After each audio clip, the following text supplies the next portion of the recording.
أن تستمع لأي فرد من أفراد الأسرة أو لأي زميل خارج الأسرة بغرض التقاط العثرات وليس بغرض فهم الرسالة. تتبع الزلات. أي تتبع الزلات. وهذه واحدة من الأخطاء الكبيرة التي نقع فيها. أنا حكيت مرة على الهواء قصة ولو تسمح لي بس أبد دكتور أعيدها على المشاهدين والمشاهدات. أنا كنت جالس في جلسة أسرية ومعنا الأسرة الممتدة. فبديت أحكي لهم قصة حصلت معي عام 1413. عام 1413 ما كان في جوالات وقتها.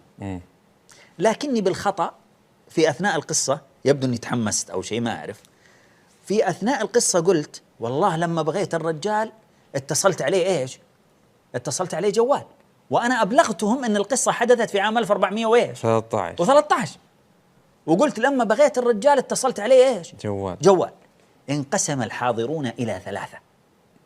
قسم لم يدرك الخطأ أصلا، مشيت. ليش؟ لأنه مركز على فهم الرسالة وما هو مركز على التقاط العثرات. وقسم أدرك الخطأ وتغافل، وهذه قمة الأخلاق.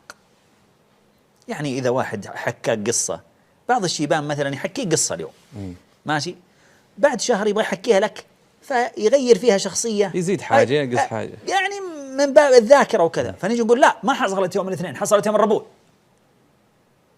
لا، ما حصلت في كذا، حصلت في شهر كذا. وهذا ممارسة خاطئة. هذا ممارسة خاطئة يا رجل، خلي الناس تتكلم. وكان في ابن عم لي الله يسامحه، كان جالس جنبي. أول ما قلت السالفة التفت لي، أدرك الخطأ، بس هذا من ملتقطي العثرات. هو سامعني دحين ترى. فأول ما طلع الغلط قال ليش؟ قال جوالات عام 1413 تسوقها علينا. والله عندما ترى ألوان الطيف كلها في وجهي، أصابني في مقتل.